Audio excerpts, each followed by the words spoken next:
Yo, what's good with it, YouTube? It's your boy Bobby Blends. We are going to make a FLiP tutorial for you, and it's actually an addendum to an earlier FLiP tutorial that I did. It's part 2, or it's actually not even part 2. It's more like a modification post. So, a while back on Facebook, I was asking if anybody knew a way to edit FLiP regions. I found out that when I was setting my FLiP regions, they were a little off, and it was causing me to have to ride the pitch a little bit more or adjust it with my finger, speeding up and slowing down the platter or using the pitch bend, depending on what deck I was using. And it was basically just causing me to do more work than I really wanted to do or needed to do. So I asked if anybody knew if there was a way to edit the FLiP region when it's off like that, similar to how you would do a loop region where maybe your in and out loop came in too soon or was too late or whatever, and you can go back later and fix the loop and save it and work with it that way. And found out that at that moment in time, and probably still, you couldn't do it. You couldn't edit your FLiP region. But found a workaround, and I can't remember who reminded me about this method. It was a method that actually Serato came out with when they first released FLiP, and they were showing the different ways that you can edit your songs.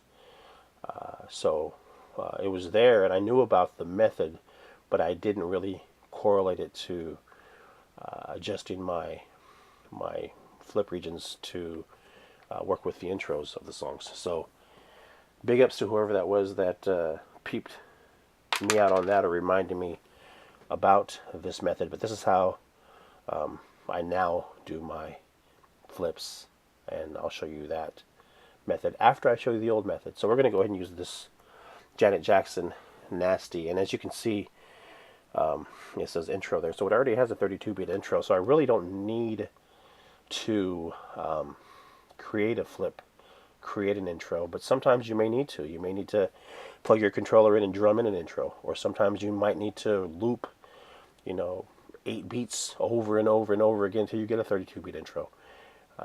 Whatever the case may be, a lot of the old hip-hop songs, man, they don't have intros. A lot of them, they just come on, and you take, like, for instance,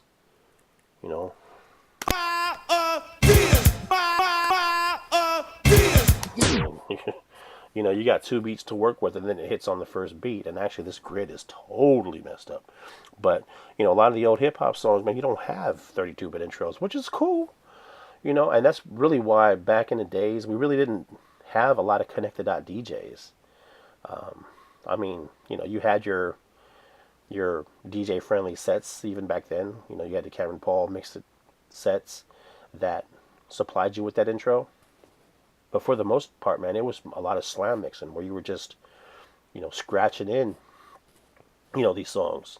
Like My Adidas, like Joski Love, Pee Wee Herman.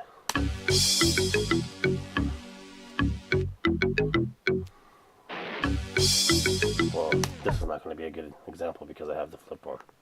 But 2, 3, 4, 5, 6, 7, 8, 9, 10, 11, 12, 13, 14, 15. Get busy, y'all. So you have a 16-bit intro, then you have the Get Busy, and then you have the first beat kick right there. Okay? So you didn't have the 32-beat match on top of the chorus connected DJ style option. And that was pretty cool not to have that because it allowed for more creativity. But let's assume that this Janet Jackson joint down here doesn't have the 32-bit intro, and we have to create it. So, we're going to use really the first bar and the last little bar of the 32-bit intro. And when it says 13 down here on this third hot cue, what it's actually talking about is the second set of 16 beats. Since all of these songs are in 16-beat measure, we're talking about the second set of 16 on the 32-bit intro. So it's actually not 13th. It should actually be 16 plus 13, so it's 29. So I know that 29, 30, 31, 32. Okay, so the first bar we're using, and actually I think the first bar starts at that second hot cue, because the first hot cue is Give me a beat. right. So we're using the first bar of the song. Okay, and then we're using the last bar of the 32 beat intro. So if this song started out like this,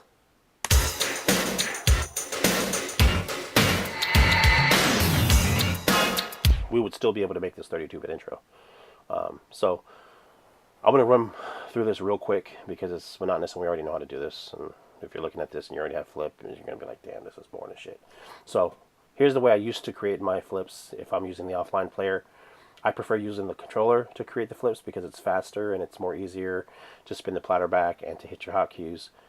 But if you are on the train or in the back room of a club and you need to create a FLiP real quick, you know, you might have only the offline player to do that in. So as you can see, Nasty, we don't have any FLiPs because there's no reason to, because there is a 32 beat intro, but we're gonna assume that it doesn't have it. Or, you know, a lot of times, you know, with all these songs right here that you see in this crate, they're all ripped straight from vinyl. So I don't know why, but when I rip my songs from vinyl, I usually either use my TTX USB or I just go ahead and record it into Serato. But no matter what method I use, it's not 100% accurate. It's not, you know, that beat fluctuates. So where it might start at 104, it might go to 105, 106, drop down to 104. And even if I fix the grids and hit the markers and line the markers up, you know, I might line the first marker up and then find that the second marker is off, and I line the second marker up, then I find that the third marker is off, and pretty soon it's jumping around so much with this number right here that it's like not even usable. So this, you know, doing this, fixing your FLiP and making it more usable to you is going to help you out. But anyway, this is how I used to do my FLiPs, so check it out.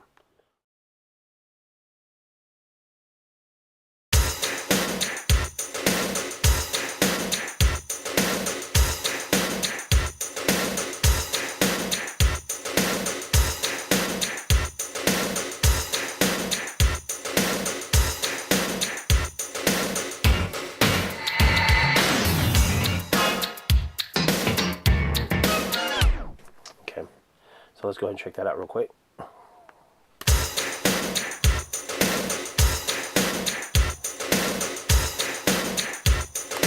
Okay, now you could see this little blue line. That's the end of our FLiP region, and it should actually be hitting on that red marker right there.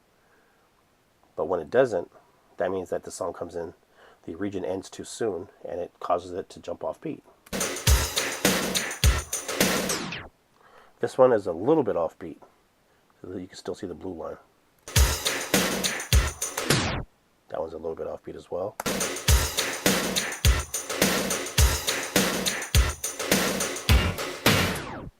Okay, so you might be like, oh man, you know, it was barely offbeat. You're not going to notice. And, you know, you're probably right. But, you know, if it's offbeat even a little bit, it's still offbeat. So you might as well fix it and make it right. And, you know, I'm kind of lucky with this particular song because all of the markers are lined up perfectly. You know, you see the one marker lined up, the two is right on beat, and so on and so forth. So, you know, like I said, you know,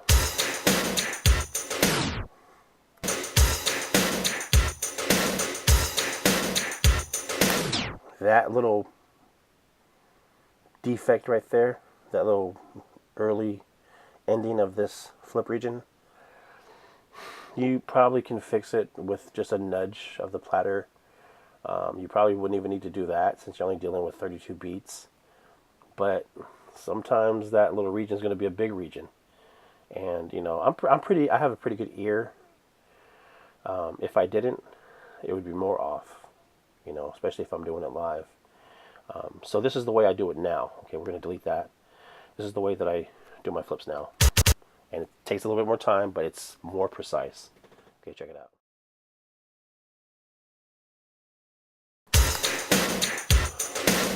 There's one. There's two.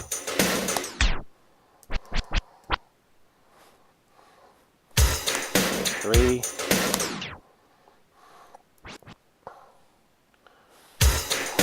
4. And what I'm doing is I'm just lining it up perfectly, and then I'm hitting this hot cue. There's 5.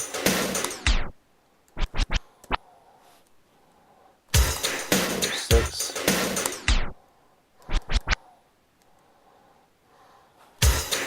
7. And then for the last bar, I'm going to jump to that third hot cue.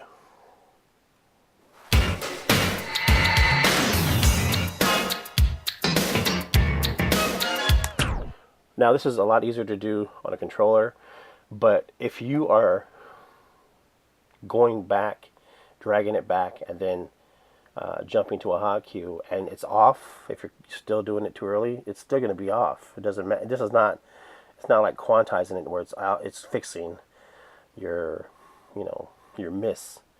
So you still have to pay attention to what you're doing. You still have to make sure that it's lined up. But let's go ahead and check out how that sounds.